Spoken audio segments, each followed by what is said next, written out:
Salam alaikum les hadgets, j'espère que vous allez bien. Aujourd'hui je reviens avec une nouvelle recette, celle du tagine façon tefaya.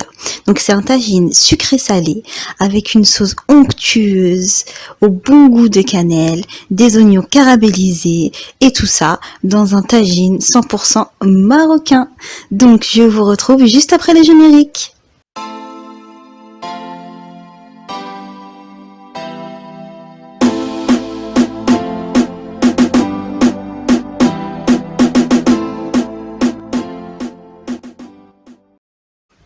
Non mais franchement, on en parle de ce magnifique générique là que je fais toute seule.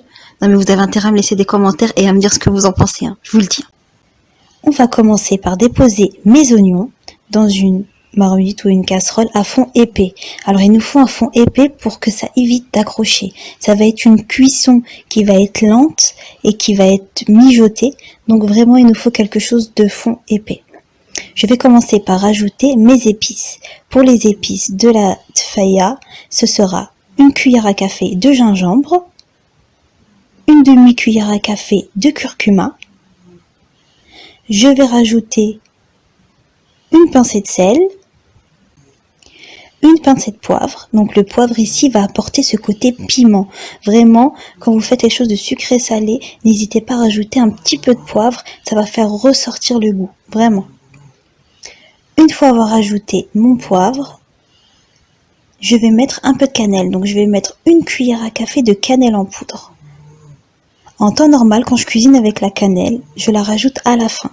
Pourquoi? Parce que la cannelle, en fait, elle noircit le plat. La cannelle en poudre, hein. La cannelle en bâtonnée, non.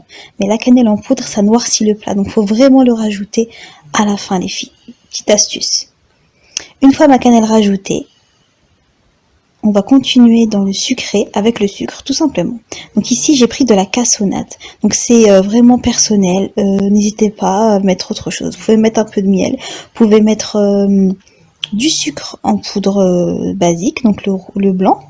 Mais moi, personnellement, j'évite de mettre du sucre blanc, donc voilà. Pour la quantité, j'ai mis à peu près 2 cuillères à soupe. Après, c'est au niveau du goût de chacun. Pour finir, un petit filet d'huile neutre. Donc vraiment de l'huile neutre, les filles, j'insiste bien. Ne mettez pas de l'huile d'olive. Hein. Vraiment, il faut une huile qui va servir juste pour son côté gras un peu. Juste pour éviter que ça colle, tout simplement. Je vais mélanger ça à l'aide d'une cuillère. Donc je mélange tout pour bien intégrer les épices aux oignons. Et une fois fait, je vais la faire. Donc je vais déposer ma casserole sur feu doux. J'insiste bien sur ça les filles, feu doux. Vous couvrez votre casserole et vous la mettez à feu doux. Moi, ma plaque, elle va jusqu'à 6. Je les mets à 2-3.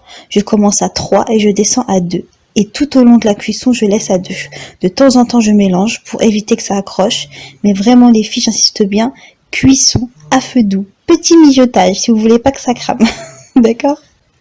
Voilà le résultat au bout d'un bon 45 minutes, à feu très doux, comme je vous ai dit, de temps en temps. Je mélange, et voici le résultat. Vous devez obtenir, en fait, une espèce de...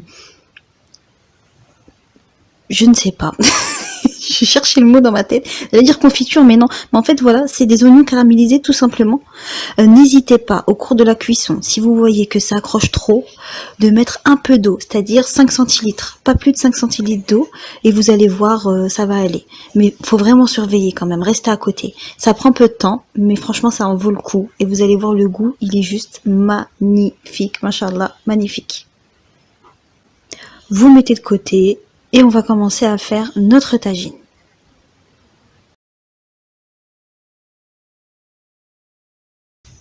Passons au tagine. Pour cela, on va avoir besoin de poulet. Donc là, j'ai des cuisses et des pilons.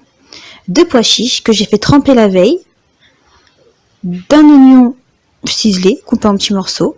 D'un mélange de persil et de coriandre. Donc toujours plus de persil que de coriandre. Pour les épices, ce sera du sel, du poivre, du gingembre, du curcuma et un bâton de cannelle.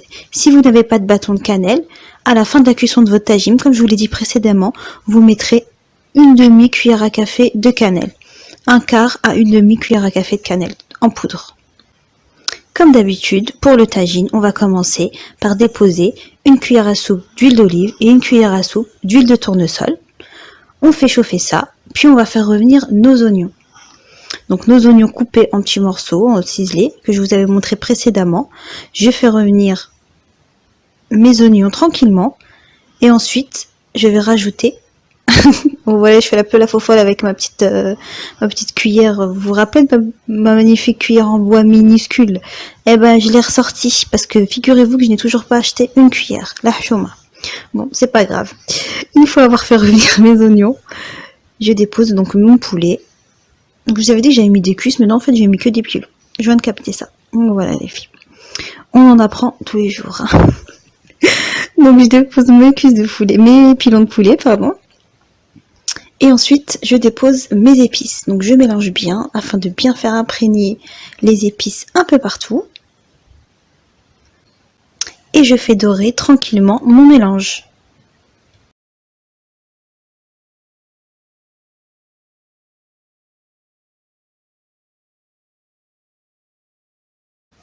Une fois mon mélange bien doré, je vais rajouter donc le reste de mes ingrédients, c'est-à-dire mon petit bouquet de persil coriandre, mon petit bâton de cannelle et mes pois chiches que j'ai fait tremper toute la nuit. Je vais mouiller. Donc au niveau de l'eau, de la quantité, moi je ne vais pas vous dire parce que ça dépend de chacun de son tagine, mais en gros, vous devez mouiller. Il faut que votre poulet, en fait, on voie à peine le bout du poulet. Vous voyez là? Parce que de toute façon, quand l'eau va bouillir, voilà, ça va recouvrir. Je couvre et je laisse cuire. Donc là, c'est quelques temps après, à peu près 45 minutes après. Donc là, vous pouvez voir que mon poulet est bien cuit. Je commence, donc je mélange. De temps en temps, je mélange, juste à 2-3 fois. Je mélange un peu, je goûte en même temps, je réassaisonne s'il y a quelque chose. Donc là, vous pouvez voir qu'au niveau des pois chiches, parce que là, le plus important, c'est que le pois chiche soit cuit. Donc je goûte et je vois. Si le pois chiche est cuit, c'est bien. S'il n'est pas cuit, j'attends un peu. Je continue à le faire cuire. Donc une fois que mon tagine est prêt, je récupère donc mes oignons. Je les dépose autour, au milieu. Vous faites comme vous voulez en fait. Moi je les mets au milieu, là vous pouvez les mettre autour. Et ensuite je sers tout ça. Donc en fait moi ce que j'ai fait, c'est que j'ai commencé par faire ma tefaya, donc mes oignons. Vous voyez, j'ai commencé, et pendant que la cuisson se faisait, j'ai commencé mon tagine, afin que tout soit prêt à peu près au même moment. Donc là, comme je vous filme, c'est sur une plaque que je filme, mais à côté, j'ai ma gazinière, enfin j'ai mon autre plaque, donc je les faisais cuire en même temps en fait, afin que tous les deux soient prêts en même temps. Voilà mes headgets, j'espère que ça vous a plu. Donc le plat est terminé, à servir chaud. Vraiment c'est un délice. J'espère que vous allez l'essayer. N'hésitez pas à me laisser un petit pouce bleu si la vidéo vous a plu. Si la vidéo vous a pas plu, un petit pouce rouge, il n'y a pas de problème à ce niveau-là. Laissez-moi aussi un petit commentaire, dites-moi ce que vous en avez pensé, si vous faites la même chose ou pas. L'échange, vraiment les filles, moi c'est ça qui me plaît, c'est d'échanger avec vous, de parler, d'échanger nos plats, nos astuces, etc. C'est à ça que sert ma chaîne, vraiment, c'est le partage. Je vous fais des gros bisous et je vous dis à la prochaine, Inch'Allah. Bisous mes belles.